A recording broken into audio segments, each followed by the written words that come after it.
Okay, so good morning. We're going to do the daily plan here. And I'm just going to go here like this.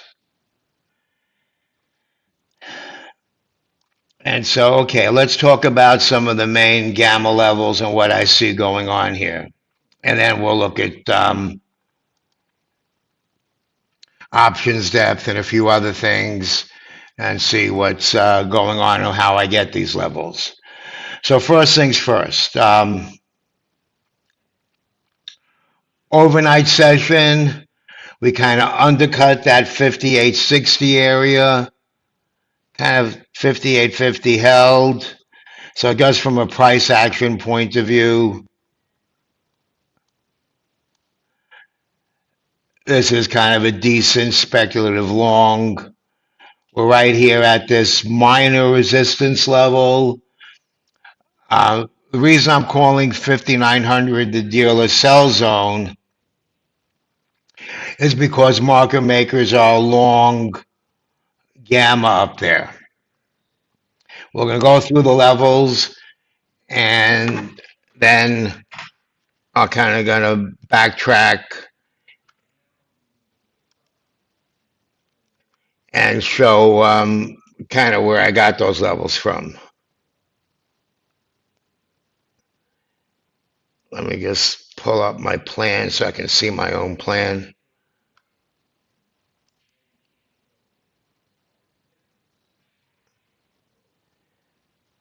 Give me 1 second. Sorry about that, guys. Okay.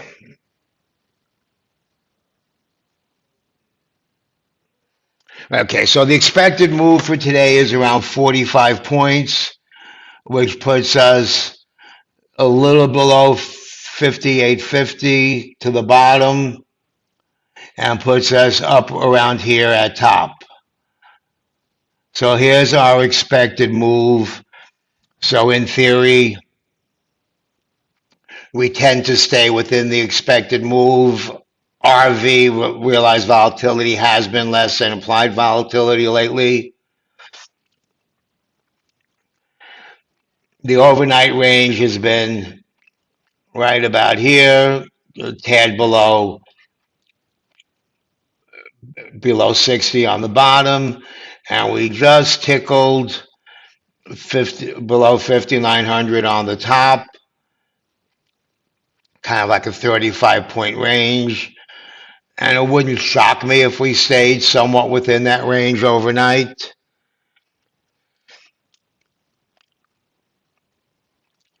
And this was bought up relatively quickly. It was a relatively quick breakdown and buyback. So again, from a price action point of view, that makes this level a pretty good level. But overnight, yesterday we had all those headlines on the Ukraine and Russia, Ukraine blowing up Russian 30% of their long-range bombers or something, and warnings of a possible disproportionate response. But the market is shrugging it off. So am I. We have continued Gaza-related headlines that aren't going great. We had some Japan bond rate-related headlines that, while they sounded not great to me, I didn't see any reaction in the Treasury. So if the Treasury's not reacting, neither am I. And like I say, consult your local macro guru for information, because I just am like a macro tourist, I'll call it. Now let's take a quick look. I want to take a quick look at volatility, then I'll get more granular on the levels. So VIX, we have VIX 20 over under is a big deal. And let me go over here. Now, this is Mentor Q. I also use them. So let's go over here for a second. So here's VIX over under 20. A lot of market makers short gamma here at 20 customers long in the June expiry, in the rather in the May expiry. That's what they loaded up on 20s and 22s. And so as we approach, market makers hedge by buying VIX futures, and that creates a knock-on effect. We also, there's more and more evidence that institutions are more or less more and more using VIX as hedges rather than SPX put options, which was more traditional. Institutions, hedge funds, etc. That's just making VIX that much more important. It's not just sort of a, hey, here's what volatility is. It's actually creating its own reaction zone. The VIX term structure, and if we just kind of want to look at term structure in a global sort of way, so we have the VIX 9-day is 16, less than the VIX 1 month is 19, less than the VIX 3 months is 21, less than the VIX 6 months is 22. Now, the differences between some of these is not as much as is typical, but we're not in contango anymore. Remember, most of April we're not in backwardation anymore. Most of April, short-term VIX was higher than long-term as the uncertainty was priced in. VVIX demand for volatility is kind of below 100, so that's kind of muted. And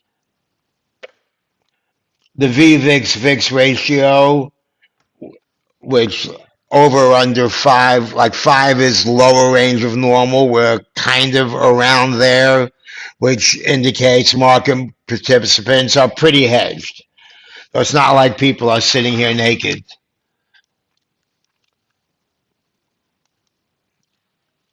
Okay, let me switch gears and let me find options depth. So let's look at options depth. Let me make sure I have the right expiration.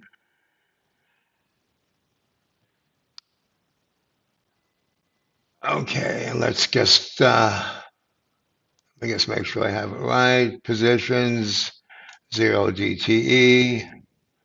Okay.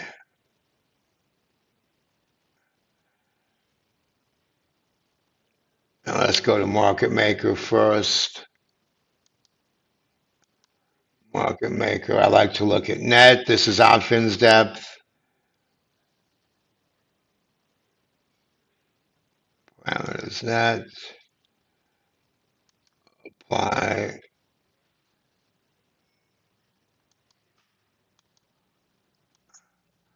Okay, so this tells us where the market makers are. Short gamma up here at 59.35. That's one magnet. Here's this path of least resistance stall zone right here in the 5900. Here's two chops, market makers, but the size is kind of small. So here's all this noise we see in here, 58.85 to 59.10. Here's the noisy zone with 5900. While it's not having a lot today, we have the 5905 JP Morgan collar at the end of the month, 40,000 contracts, which has to be hedged at this point. So that's adding stickiness to 5900. We also have 5900s throughout the chain. Here's your 58.80 level where we've kind of been stalling, sticking. And so we have a little bit of market maker long over here. So here's kind of what's been keeping us up.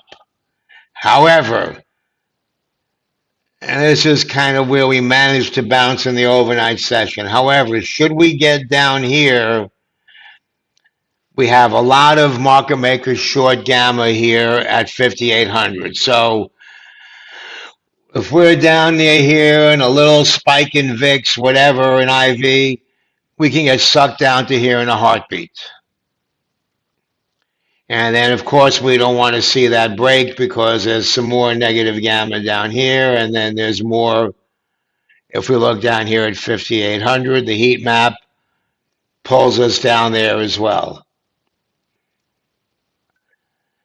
And let me just make sure I have the right settings here. 0 DTE, yeah. Okay, here, this I made really wide. Now, just for fun, let's look at instead of position number gamma. Why do I like to look at position number? Because gamma is going to change as spot moves.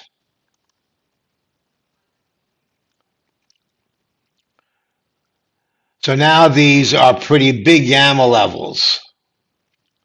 We even have some gamma up here.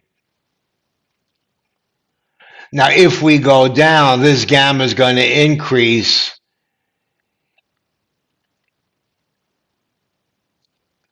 And the positions will stay the same, and this is going to go down.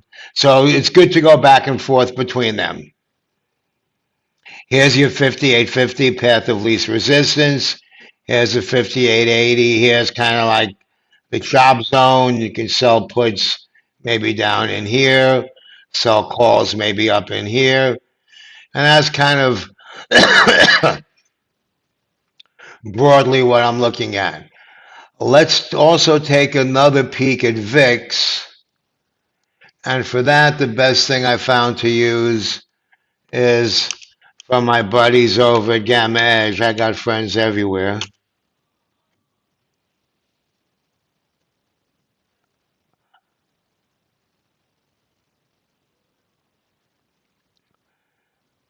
Invert.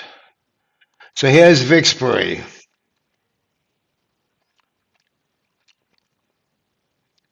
Once we get above this range here, then the call, VIX calls, gamma starts to pull. Here's 20, you see the green dot, that's the largest open interest, that's the key level. And then we have all the way up to 22, you see call OI 105,000, so that's the next big level. And we have all this stuff up at 25. I'm not sure if these are long or short, they don't really say. They're probably short. They're probably the other side of flies, although they could be lotto, so I don't know. And to the downside, nothing really much. At 18, there's really nothing. I'm kind of surprised. Oh, no, there's 116,000 contracts. So that's what's going on there. Getting back to the SPX, let me mention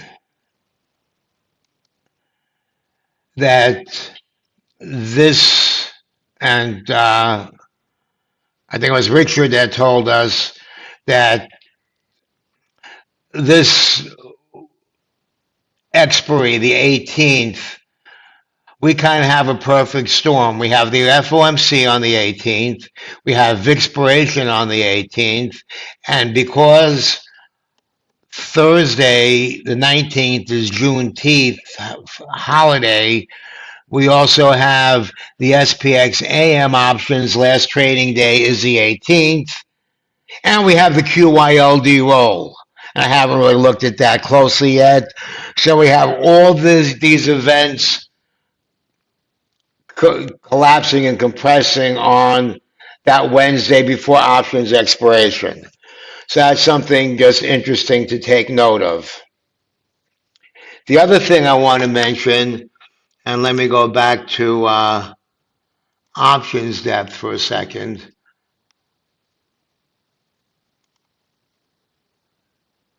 I think I have it. Yeah. Let me get the right filter here.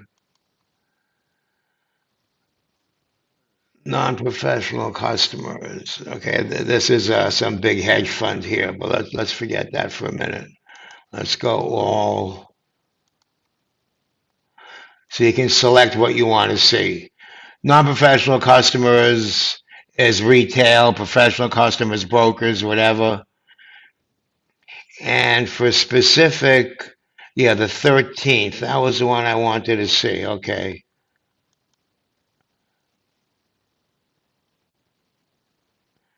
Yeah, here's what that 59.75, 59.50 put credit spread.